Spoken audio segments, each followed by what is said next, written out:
বলেছেন, তার একটা খুব করুণ একটা গল্প বলেছেন।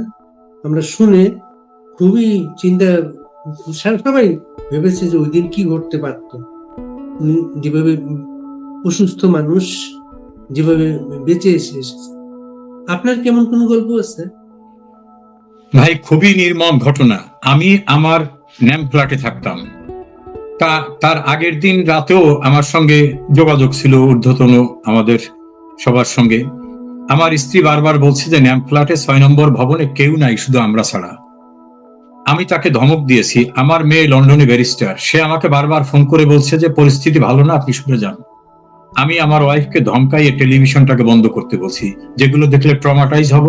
প্রধানমন্ত্রী যখন আসেন তখন নিশ্চয়ই তিনি ম্যানেজ করবেন, বা তিনি অবশ্যই এটাকে একটা পর্যায়ে নেবেন।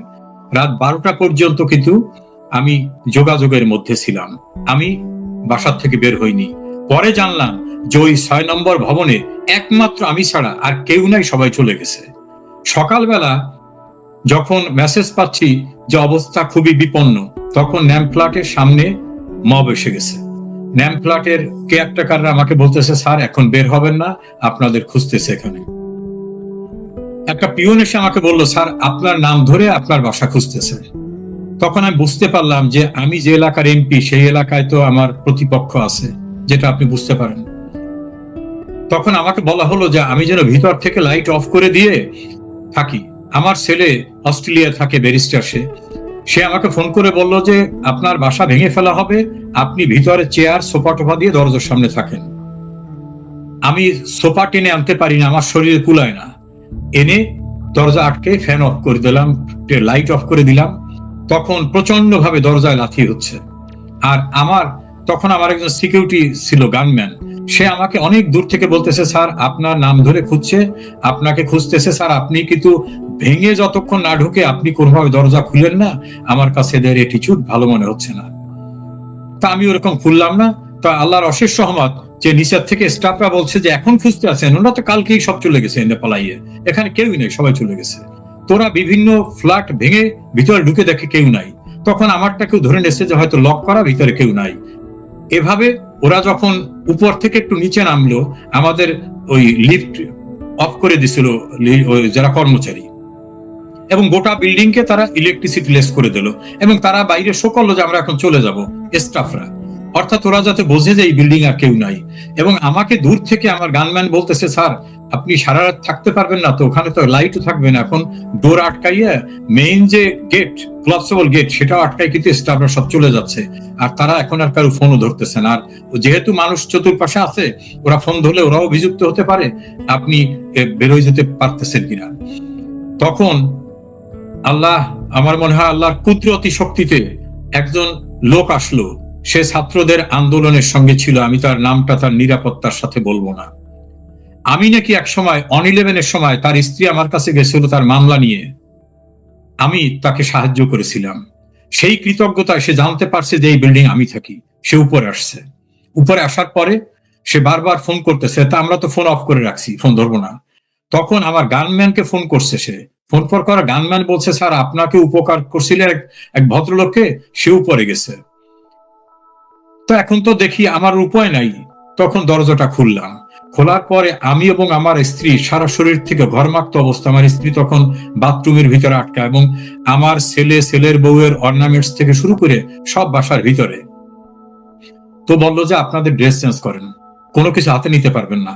তা আমি একটা গেঞ্জি, যেগুলো বাথরুম ব্যবসা ব্যবহার করার, ওইরকম একটা গেঞ্জি গায়ে দিলাম, আর পায়ে পন্স। ও আমাকে মাস্ক পরালো। মাস্ক পরাইয়ে বললো যে আপনি মাস্কটা পরার পর আমার ঘাড়ের উপর কাত হয়ে থাকবেন। আর আমার মিস্ট্রেসকে বললো যে ম্যাডাম আপনি কোনো ব্যাগও হাতে রাখবেন না, আপনি সাদি বলবেন যে উনি খুব অসুস্থ, ওনার ধরো, আপনাদের পরিচয় দিবেন না। এইভাবে হাঁটতে হাঁটতে নিচে নামালো, এবং নিচে নামাবার পরে 6 নম্বর ন্যাম ফ্ল্যাটের যিনি মসজিদের ইমাম, ওই ইমাম সামনে চলে আসছে, কারণ ও আমাকে দেখছে। তা আমি ওরে দূর থেকে ইশারা দিয়ে বললাম, ইমাম সাহেব সরেন। ইমাম সরতেছে না, কারণ সে মনে করতেছে আমাকে এখন এই মব বোধহয় ধরে নিয়ে যাচ্ছে। যেহেতু ইমামের সঙ্গে আমার একটা ভালো রিলেশন ছিল, তো ওই যে আমাকে নামাচ্ছে নিচে, ওর কাছে এসে ওই ফ্ল্যাটের 2জন পিয়ন চলে আসলো। পিয়নরা আমার দ্বারা আমার বাসায় মাঝে মধ্যে যেত, আমি একটু টিপস দিতাম। তাদের একটু দয়া হচ্ছে যে সবাই চলে গেছে, উনি যান নাই। এখন আমাকে যখন ওরা ধরে নামাচ্ছে তখন ওরে জিজ্ঞেস করতেছে মবের লোকেরা যে উনি কে। সে বলছে এই বেটা, আমি নিজেও তো একজন সমন্বয়ক, উনিকে আমি চিনি না? উনি আসছিল এখানে কোন এমপির বাসায় বেড়াইতে চিকিৎসার জন্য। আর তখন আমার অবয়বটা একটু এলোমেলো অবস্থা ছিল, তা বেড়াইতে আসছে চিকিৎসার জন্য। তা আমার বলছে আপনি কোথা থেকে আসছেন? তা আমি বললাম পিরোজপুর থেকে। কার বাসায় আসছেন? আমাকে একটা অসত্য কথা বলতে হলো। তারপর কেন আসছেন? ও চিকিৎসার জন্য। আর উনিকে? তা আমি বললাম আমার ওয়াইফ। তা আমার ওয়াইফ ওইভাবে, সে তো ভীত সন্ত্রস্ত এবং কান্নাকাটি করতেছে, ওরা ওইভাবে তার ঘাড়ে আমি বাঁকা হয়ে আমাকে ওই মানিক মিয়া এভিনিউর ডিভাইডারের কাছে নিয়ে গেল। দূর থেকে আমি দেখতেছি আমার গানম্যান চলে আসতেছে, আমি তাকে ইশারা দিলাম যাতে না আসে। তখন ওই ছেলেদের ভিতরে একটি ছেলে, পরে তার আমি নাম জেনেছি, তার নিরাপত্তার সাথেও নামটা বলবো না, সেও জানতে পারতো না যে আমি ওই লোক। সে বললো যে উনি কোন হসপিটালে যাবে। তো ওই যে সমন্বয়ক ছিল ওই অঞ্চলের, সে বললো যে কোন হসপিটালে আপনার ডাক্তার দেখেন। তা মুহূর্তের ভিতরে আমার মনে হলো যে আমরা বলি যে অ্যাপোলো হসপিটালে। তখন একটা সিএনজিতে ধরে এনে, সিএনজিতে লোক ছিল, নামাইয়ে সেই সিএনজিতে আমাকে উঠে দিয়ে বললো যে ডাইরেক্ট নিয়ে যাবা। তা আমি পথে ওই সিএনজির ভিতরে আমার স্ত্রীর ঘাড়ে মাথা রেখে ওইভাবে যাচ্ছি। আমরা কিন্তু বাসার থেকে কিছু নিয়ে বেরোতে পারিনি, ইভেন মোবাইল ফোন চশমাও নিয়ে বেরোতে পারিনি। আমরা চলে গেলাম অ্যাপোলোতে। অ্যাপোলোতে যাওয়ার পর এখন আমি তো সিএনজি ড্রাইভারকে টাকা দেওয়ার মতো অবস্থা আমার নাই। তো সেখানে যাওয়ার পরে অন্য একটা লোকের সাহায্য নিয়ে আমার পরিবারের এক সদস্য, একটি মেয়ে, তার সঙ্গে যোগাযোগ করলাম। যোগাযোগ করার পর সে দূর থেকে ক্যাজুয়াল ড্রেসে চলে আসছে। আসার পর আমাদের খুঁজে পাচ্ছে না, কারণ আমার তো ডিসগাইজে। তারপরে এক পর্যায়ে ওরে দেখার পর আমার ওয়াইফ ওকে ডেকে আনলো। ডেকে আনার পরে ও বললো আমাদের রিক্সা ওঠেন। রিক্সায় পর্দা টেনে এইভাবে তার বাসায় নিয়ে গেল। তার বাসায় থাকলাম 1 সপ্তাহ। 1 সপ্তাহ পরে শুনলাম যে এই বাসাটা আমাদের ফ্যামিলির বাসা, এটি অনেকে জানে। সেখান থেকে শিফট হয়ে আর একজন দূরবর্তী আত্মীয়র বাসায় গেলাম। সেই দূরবর্তী আত্মীয়র বাসায় বসুন্ধরা এলাকায়। সেখানে রুমের ভিতর থেকে বাইরে বের হতাম না, ওখানে থাকতাম। হঠাৎ করে একদিন আমার গেটে এসে বারবার, মানে যে ফ্ল্যাটে আমি থাকি সেই ফ্ল্যাটে মানে একজনের বাসায় একটা রুমে থাকি, সেই বাসায় এসে বারবার নক করতেছে এবং দরজা খুলতে বলতেছে। তা ওই বাসার যিনি মালিক, তিনি আমার অনেক দূরের আত্মীয়, আমার সঙ্গে আগে পরিচয় ছিল না। সে এসে বলতেছে যে একটা নাম বলতেছে যে এই নামে একটা লোক আসছে। তাহলে এই নামে ভালো করে শুনে আসুন তো। সকলে আপনার উপজেলা ছাত্রলীগের সভাপতি তাপস চৌধুরী। তাহলে এই ভাষা তো জানার কথা না। তখন আমার স্ত্রীকে বললাম তুমি গেটে যেয়ে দেখো এবং বলো যে আমি এখানে নাই। তা আমার স্ত্রী যে সামনে যে দেখে, ও ঢুকে পড়ছে ভিতরে। তা বলে তাপস কি খবর তোমার? সে বলে ভাইয়ের সঙ্গে কথা বলতে হবে। তোমার ভাই তো এখানে নাই। কারণ আমরা টেলিফোনে তার লোকেশন ফাইন্ড আউট করছি, হ্যাকাররা তার লোকেশন ফাইন্ড আউট করছে, আপনি মিথ্যা কথা বলতেছেন, সে রুমের ভিতরে আছে। তখন এই বাসার যিনি মালিক এবং তার বাচ্চারা এবং তার শাশুড়ি বাসায় ছিল, তারা সবাই চিৎকার করে বলছে না উনি বাসায় নেই। বলে আমি ভিতরে যাবো, উনি বাসায় আছেন। এক পর্যায়ে আমার আর কোনো উপায় ছিল না। তখন তারে বলা হলো কেন আসছো? বলে আমি নিজে আসিনি, আমাকে হ্যাকাররা আর প্রশাসনের লোক ধরে নিয়ে আসছে। কি চাই? 12 কোটি টাকা দিতে হবে, না হলে তাকে এখান থেকে নিয়ে যাবে। তো ওই সিচুয়েশনে তো আমার স্ত্রী বলতেছে যে আমরা আছি এখানে অসহায়ের মতো, বাসার থেকে বেরোছি খালি হাতে, আমরা টাকা দেবো কোথার থেকে? এর ভিতরে আমার ভাইকে খবর দেওয়া হলো। আমার একটা ভাই চাকরি করে ব্যাংকে, ওকে নিয়ে আসা হলো। ও আসার পরেও বললো যে আমি হাইয়েস্ট 10 লাখ টাকা দিতে পারবো, এর বাইরে আমার টাকা দেওয়ার সমর্থ নাই। তারা বলে কিসের 10 লাখ টাকা? এক পর্যায়ে 4 ঘন্টা দেন দরবারের পরে বললো 5 কোটি টাকা দেবেন, তাহলে ওনাকে ছাড়া হবে, না হলে নিয়ে যাবে। আমরা তো তখন বুঝতে বাকি থাকলো না যে এই অপহরণকারী দলের সঙ্গে আমার উপজেলা ছাত্রলীগের সভাপতি, যাকে আমি টাকা দিয়ে বানাইছি, সেই ছেলে টাকার লোভে তাদের সঙ্গে এক হয়ে গেছে এবং আমার উপজেলা এবং আমার জেলার বিএনপি জামাতের কিছু লোকদের সঙ্গে ঐক্যবদ্ধ হয়ে ও এখানে চলে আসছে। তখন একটা পর্যায়ে সবাই কান্নাকাটি করতেছে বাসায়, যারা আশ্রয় দিচ্ছে তারাও, আর আমাদের তো টাকা দেওয়ার সমর্থ নাই। তখন আমি আমার স্ত্রীকে বলে বিদায় নিলাম যে আমার চেম্বারের জুনিয়র আছে, তাদেরকে বলো তারা যেন কোর্টে যায়, কারণ আমার তো এখন চলে যেতে হবে, উপায় নাই, টাকা দিতে পারতেছি না, এখানে থেকে কি করব। তা আমি নিচে নেমেই বললাম যে আমি থানায় যাব। কোন থানায় নেবা? সে থানায়। কারণ তখন আমার ছেলে বারবার মেসেজ করতেছিল যে আপনি কোনো অপরিচিত লোকের সাথে যাবেন না, প্রয়োজনে থানায় যাবেন, থানায় গেলে অন্তত আপনাকে কোর্টে নেবে। নিচে নামার সঙ্গে সঙ্গে আমাকে জোর করে আবার তারা লিফটের ভিতর ঢুকোচ্ছে, প্রচন্ড শক্তি প্রয়োগ করে লিফটের ভিতর ঢুকোচ্ছে। কারণ আমাকে তারা আটকায় রেখে টাকা আদায় করবে, থানায় তা নেওয়া টার্গেট না। তা আমি বললাম, তোমরা না বলছো যে প্রশাসনের লোক আছে, ডিবির লোক, তো তাদেরকে ডাকো, আমি এখান থেকে চলে যাব। বল না, আপনার বাসায় যেতে হবে, আপনার টাকা দিতে হবে। তখন আমি বুঝলাম যে আমি মবের হাতে পড়ে গেছি। এর ভিতরে মানে আমি আল্লাহর কাছে লাখো লাখো কোটি শুকরিয়া আদায় করি যে তার কুদরতি শক্তিতে হঠাৎ করে আমার একজন স্টাফ পিয়ন, সে মোটর সাইকেল নিয়ে আসছে, সে শুনছে আমাকে এনে ধরে নিয়ে যাচ্ছে বা এইরকম কিছু।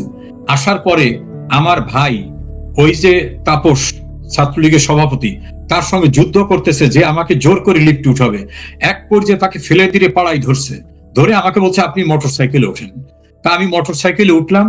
ওঠার পর এই মোটর সাইকেল অন্য একজন ড্রাইভার, আমি তাকে চিনি না, সে স্টার্ট করলো এবং তখন মেইন গেট দেওয়া, গেট দ্রুত ভাঙার মতো করে খুলে সে জিগজ্যাগ হইতে আমাকে নিয়ে মুভ করলো। আর আমাদের পিছনে কিন্তু গাড়ি চলছে, যে গাড়িতে অপহরণকারীরা আসছে তারা কিন্তু গাড়ি তিনি মুভ করতেছে।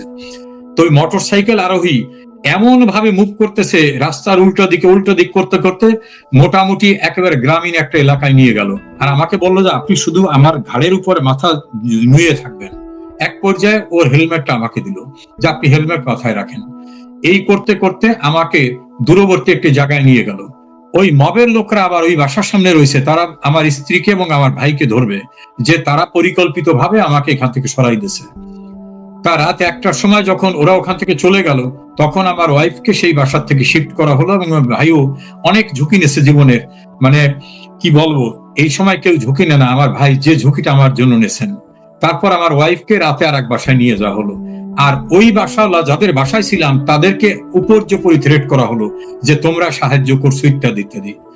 লাকিলি ওই বাসার নিচে সিসিটিভি ছিল। সমস্ত এই যে আমাকে নিয়ে জোর করতেছে, তুলতেছে, হামলা করতেছে, সমস্ত রেকর্ডটা আমরা সংগ্রহ করতে পেরেছি। আবার একইভাবে আমার নাজিরপুরের বাড়ি যখন ভাঙতেছে, লুট করতেছে, ট্রাকে উঠছে, সমস্ত তথ্যপত্র আগুন দিতেছে, উচ্ছ্বাস করতেছে, সব আমরা পেলাম। সেখান থেকে আমাকে যেখানে নিয়ে যাওয়া হলো, এক রাত সেখানে থাকলাম। তখন মনে হলো বাড়ি ভাই যে দেশের কোথাও আমি নিরাপদ না, কারণ এত গোপনে আসছি, সেই জায়গা আমি নিরাপদ না। তখন আল্লাহর উপর ভরসা রেখে কিছুটা ডিসগাইজ করলাম, নিজের বডিকে ডিসগাইজ করে।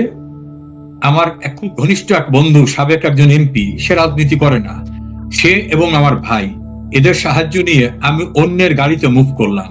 মুভ করে একটি সীমান্তে আসলাম। সেই সীমান্তে কিন্তু আমার কেউ নাই, কেউ আগের থেকেও কারোর সঙ্গে কোনো যোগাযোগ নাই। ওখানে আসার পরে যোগাযোগ করলাম যারা পারাপার করে তাদেরকে। তারা আগে টাকা না দিলে কিছুই করবে না, টাকা পয়সা তো কিছু নিয়ে আমি বের হতে পারিনি। তখন তাদের দয়া হয়েছিল বোধ হয়, দয়া হওয়ার পর আমাকে একটা বাগানের ভিতর ঢুকলো। সেখান থেকে বললো যে না, এখন এপারের ফোর্সটা আছে, ওপারের ফোর্সটা আছে, আপনাকে পানির ভিতরে নামতে হবে। একটা কর্দমাক্ত পুকুরের ভিতরে আমি 2.5 ঘন্টারও বেশি, বলা যেতে পারে 3.25 ঘন্টা, আমার গায়ে তখন পানির ভিতরে থাকা খারাপ খারাপ জিনিস লেগে যাচ্ছে। আর আমি যে তার কাটার বেড়া অতিক্রম করছি, আমার শরীর থেকে রক্ত বের হচ্ছে, সারা শরীর ছিঁড়ে ভেঙে গেছে।